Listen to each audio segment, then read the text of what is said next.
Hi all, welcome to Enlightened Biology. We are continuing with the lesson Sexual Reproduction in Flowering Plants. Okay, we all know that flowers have been taking up inseparable place in our life. We use flowers for everything, especially in Indian culture.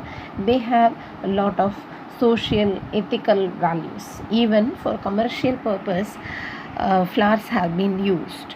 Okay, so it is for decoration, it is for preparing scents, and there are so many uses for flowers. And growing of flowers for this commercial purpose is referred as floriculture. So floriculture is cultivation of flower yielding and other ornamental plants for commercial purpose. If you are going plants for commercial purpose, especially flowering plants, then it is referred as floriculture. So remember this well. What is floriculture? It is growing of flowering plants and other ornamental plants for commercial purpose. Commercial purpose refers to that you are going to make money out of it. Okay, that's what. So you could see even the small street vendors who come with the flowers and sell it to us. That is what they are doing is also floriculture only. Okay, it is not in the large scale, even it could be done in the smaller scale. Okay, so why flowers are very important, for why we have to learn about them? Because they are the organs of sexual reproduction. So flowers are the organs of sexual reproduction in case of plants, and we know that they are developing at the bud and the floral primordium. We know that well. So what is this floral primordium? The floral primordium refers to the place where the bud arises. So why that place is referred as floral primordium? For example, if you are having a stem over here, and from this stem a small bud develops in any one part. Say here a small bud develops here. The leaves are present over here. So why the bud develops over here? What makes the bud to develop here? That's the question. That is because there are various hormonal changes happening in the plant. This hormonal changes happening in the plant is creating a structure called floral primordium. Generally the word primordium means as a pre-structure developing any part of the plant to form something else. Here the structure developing here is floral primordium, which later develops into a bud, and the bud opens up into a flower, right? And why we call this as a modified shoot, flower as a modified shoot? What is the reason behind that? So there are various properties in the plant stem is present in the flower. That's why we call it so. So you can look at the flower diagram over here. You are very familiar with this diagram. What are the various parts in the flower? You could see there is sepal, petal, stamens and carpels or pistils.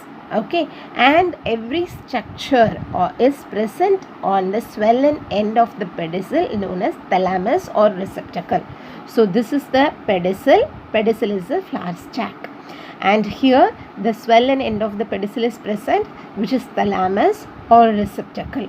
And you could see that all other floral parts are attached on different parts of the thalamus. So the point of attachment of the sepal over here is this, which is referred as node. So here next petal is attached, that's a node point. Here stamens are attached, that is another node point. The same way here the carpel is attached, that is a node point. So here you could see that these are the node points. What is generally node refers to? Node refers to a place on the stem where the leaf is attached. The attachment point of the leaf on the stem is referred as node. So here is the stem. Assume it is it as a stem. These are the various floral parts. These are leaf-like appendages, basically modified leaves. We can consider them like that, and hence these are the node points. Okay, but only one thing is very clear here. Internodes are highly reduced. So in the flower, the internodes are highly reduced. What is internode? The space or the length between the node is internode. Here internodes are highly reduced. So is that clear? So flowers are sexual organ, the responsible for sexual reproduction. They are modified shoot with various floral parts. So there are various floral whorls created by the floral parts. We know that the whole of sepal is referred as calyx, the whole of petal is referred as corolla, the whole of stamens, the male part, is referred as androecium. Stamen consists of two structures, that is anther and filament. So androecium is made up of individual unit called stamen. Carpel is the female part, which consists of stigma, the sticky region, style, the tube-like structure, the swollen end is ovary. So everything together is carpel or pistil. That is how we normally refer them. The whole made up of carpel is referred as gynoecium. So what are the various floral whorls present in the plant? The various floral whorls present in the plant includes calyx, corolla, androecium and gynoecium. Okay, and individual unit of calyx is sepal, corolla is petal, and androecium is, what is the individual unit of androecium? Stamen, because androecium is the male part, and for gynoecium it is carp. So coming to the events happening in sexual reproduction, you all can see that, and you have studied it in the previous lesson. There are three main events happening in sexual reproduction: pre-fertilization event, fertilization and post-fertilization event. What is meant by pre-fertilization event? The event which is happening prior, before fertilization. Okay, and there are two events which is going to happen. One is the formation of male gamete, other one is the formation of female gamete. The formation of male gamete is referred as microsporogenesis. The formation of female gamete is referred as megasporogenesis. So for that, microsporogenesis and megasporogenesis to happen, the respective female and male part has to be like working on. Okay, so that means microsporogenesis is going to happen in the stamen, megasporogenesis is going to happen in the carpel. We need to know their detailed structure to know about these two processes. Okay, fertilization, that is the fusion of male and female gamete, is referred as fertilization, and that usually results in the formation of zygote. The characteristic feature, an important feature of angiosperm is double fertilization. So what is double fertilization? There are two fertilization events happening over here, which are referred as syngamy and triple fusion. We will learning about them in detail soon. The next one is post fertilization event. What is this post fertilization event? Once the zygote forms, what are the changes happening in the plant, in the flower? That is referred as post, the later changes. After fertilization, what are the changes are happening? Okay, so now what will happen after the fertilization is over? What is the end product of fertilization? Zygote. And as a result of double fertilization, we have zygote as well as primary endosperm cell. We will learn it later. Okay, and then here zygote will develop into embryo, ovary develops into fruit, ovule develops into seed, and sepal, petal, all other floral parts wither and fall off, which are not required anymore because fertilization is over. And there are so many other associated changes happening. Once we learn the detailed structure of female part, we will be learning all other changes happening. These are the visible changes we can note from the flower. Okay, so the main event to be focused in the post fertilization is endosperm development and embryo development, because we are going to learn them in detail towards the end of the lesson.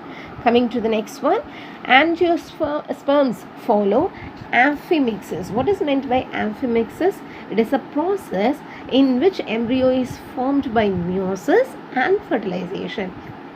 So normally in any sexual reproduction, we know that gametes have to be fused.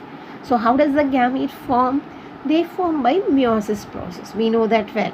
From the myocyte will undergo meiosis to form gametes, and the gametes will fuse together by a process called fertilization. Okay, hence every sexual reproduction will be amphimixis only. Amphi refers to both. So what is the both here? You know the term amphibians, right? Which lives in both land and water. Amphi refers to both. So mixing of both. What is being mixed over here? The gametes. What are the gametes over there? Male and female gametes. Okay. So that's what this amphimixis is. Okay. So coming to the next one. What are the pre-fertilization structure? We are going to refer to the male part over here. Okay. So here is the male reproductive part. The male reproductive part is stamen. Stamen is also referred as microsporophyte. So what is meant by sporophyte? A leaf-like structure which has microsporangium on it is referred as microsporophyte. This is how we learnt about them in the previous classification areas and all, like in gymnosperms. It is referred as microsporophyte. In teratophytes also it has been referred so. Okay, and here we are giving a new name for the microsporophyte, that is stamen. Why we call it as microsporophyte? Because the microspores are going to be very smaller in size. That is why it is referred as microsporophyte. Okay, so what does the whole of stamen refer to? Androecium. So if you have any doubts over here, please let me know, because you might have forgotten. You can refer your grade 11 textbook, biology textbook, to clarify this. Okay, now what are the parts of the stamen? Stamen consists of two things, that is anther and filament. Here in the diagram you could see anther and filament. So anther is usually a bilobed structure and filament is a long slender tube-like structure. So this is the proximal end of the stamen, which is attached to the thalamus. The swollen end is attached to the thalamus, and the distal end is anther. Okay, anther is usually a bilobed structure. Okay, there are two lobes. You can see that this is one lobe and this is the another lobe. So there are two lobes present and there is a line in between. What is it? We will discuss about it later. Okay, so there is anther and filament in the stamen. The proximal end is attached to the thalamus. The distal end of the filament is anther. The two lobes of the anther are connected with the filament with the help of a connective tissue. Okay, this connective is usually a sterile tissue which doesn't have any role in the reproduction, and usually it has vascular bundle because that part of the flower also needs supply of nutrients and water to keep it alive until its work is over. Hence it has vascular bundle for that purpose. So what are the features of anther? Anther is a bilobed diathecous structure. So you have seen here two lobes are present, and let us draw a smaller cross section of that over here. Okay, so this is one lobe, this is another lobe of the anther. Okay, so here you could see that there is a small curvature present which separates each lobe into two parts. So here this part is one theca, this is another theca, which means each lobe has two theca. Okay, this is one theca because due to this curvature this has been separated. Okay, that's what is the reason. Again, take a closer look here. Due to the curvature present, the lobe is divided into two parts. this is one theca, this is another. So this is theca number 1, theca number 2. So in one lobe there are 2 theca. The same way here, this is one, this is another one. So this lobe also have 2 theca. So each lobe is dithecous. Okay, anther is usually a bilobed structure and each lobe is dithecous. In each theca there is going to be one microsporangium. So let us draw microsporangium over here. So in one lobe how many microsporangium? 2 microsporangium. In one theca how many? 1 microsporangium, right? So overall in each lobe there are 2 microsporangium. Entirely in the anther there are 4 microsporangium. Hence 4 microsporangium is present. What do we call it? Tetrasporangiate. Tetra means 4. Sporangiate refers to the microsporangium. How they are present? In the 4 different corners of the anther. This type of arrangement is referred as tetraconal arrangement. Okay, let us recap every point about this.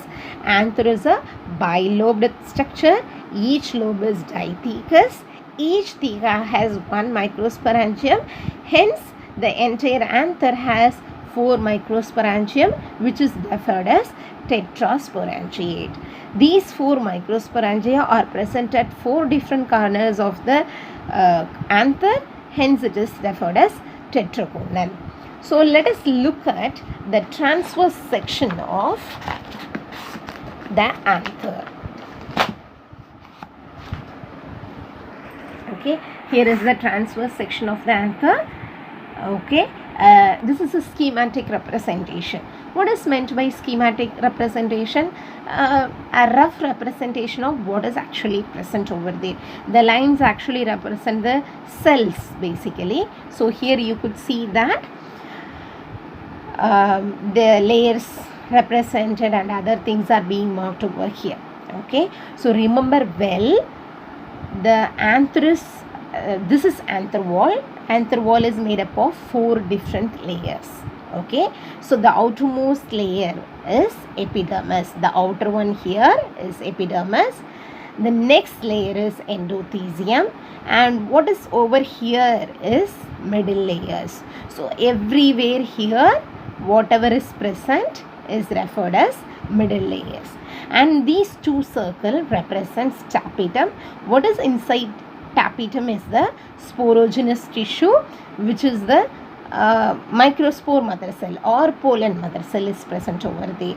Okay, so anther wall consists of 4 layers: epidermis, endothelium, middle layers and tapetum. Okay, so here is one detailed view of this. You can look at this very clearly. So this layer here, this is epidermis.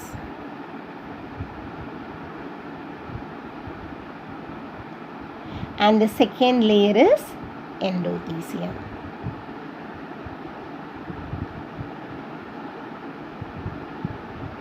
And here you could see the layers.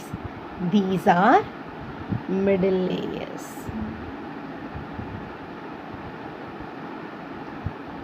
And this cell, this layer, you could see that in circular form here. This is tapetum. And the cells inside the tapetum are pollen mother cells, all of them. So the tissue formed by all the pollen mother cells are sporogenous tissue, because cells make up a tissue, isn't it? So look at the diagram. Sorry for the trouble. Look at the diagram very closely. Each layer has unique shape of cells in it. So let us look at epidermis. Epidermis is single layer of cells over here. Okay, it is a unicellular thickness. It has unicellular thickness. Sorry. Okay, so it is single layered thick. Okay, and what is the main function of epidermis? Everywhere epidermis performs protection only. Okay, there is no doubt in that. Epidermis always is responsible for protection. So what is meant by the word epidermis? Epidermis, epi is outer, dermis refer to the skin. So that is the outer skin of the plant part. So now what is the next layer? That is endothecium. So what is it is so important about endothecium? Have a close look at that. Okay, you can see that. You can see that here. Endothecium, how the cells are looking? The cells are radially arranged. Let me draw it and show it over here. The cells are drawn in this manner. In epidermis, you draw the cells in this manner. So have an idea about this, because it's very important. When you draw the diagram, you will represent the cells in their near original form. That fetch you more marks, okay, rather than simply scribbling something over there. Okay, so this is endothecium. The outermost layer is epidermis. The second layer is endothecium. So in this endothecium layer, the outer wall, this is the outer wall of the endothecium facing the epidermis. So this is the outer wall.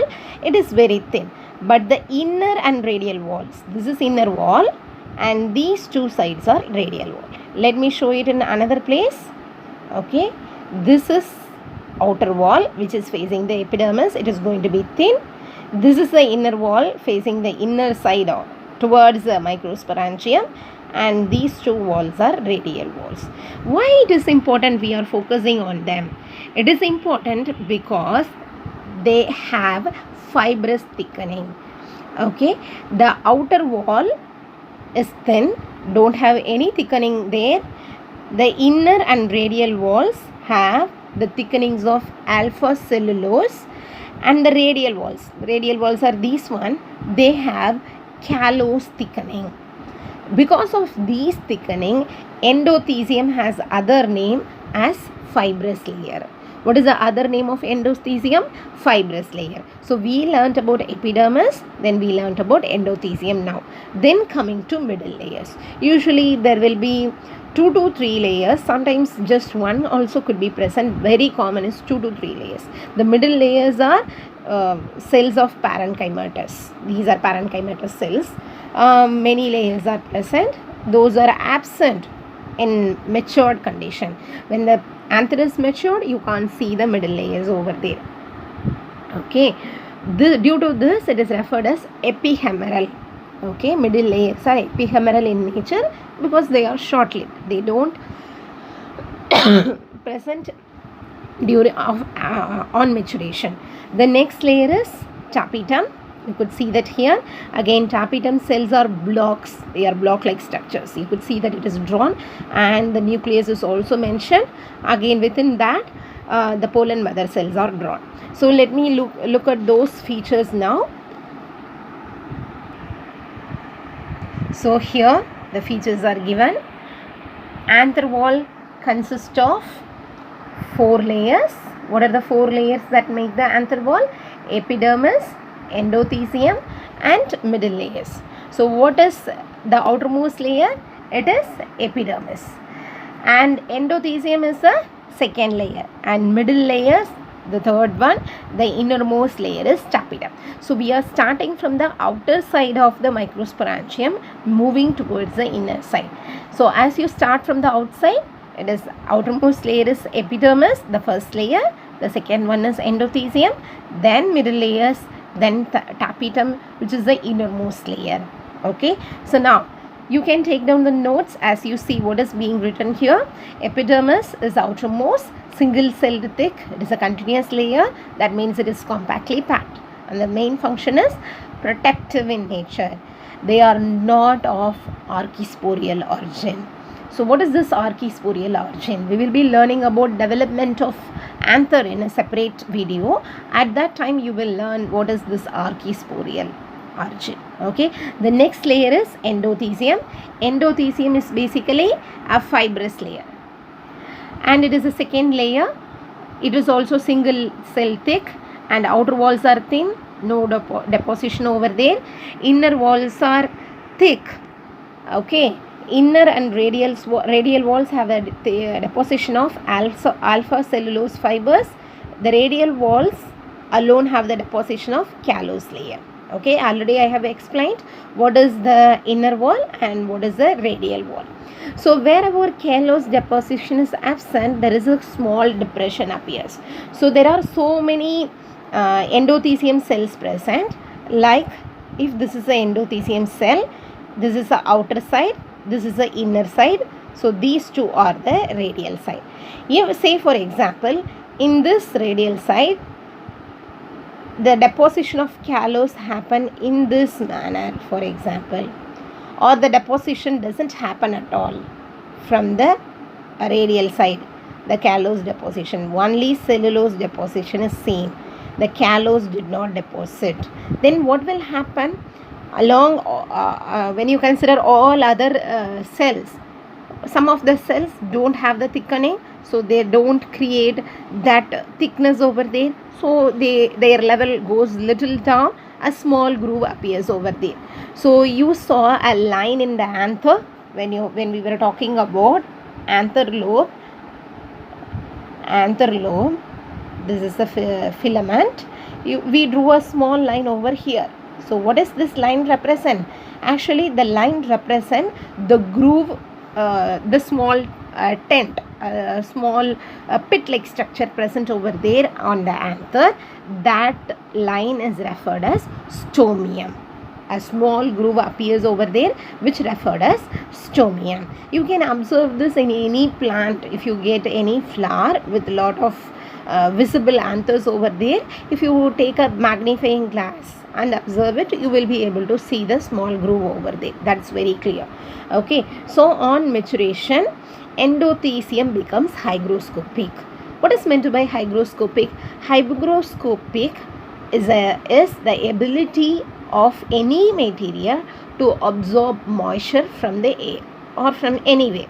Okay, hygroscopic materials usually swells up by absorbing water or moisture. So due to the fibrous thickening, what are the fibrous thickening present? Alpha cellulose fibers and callose fibers are present. Alpha cellulose fibers are present on both inner and radial walls.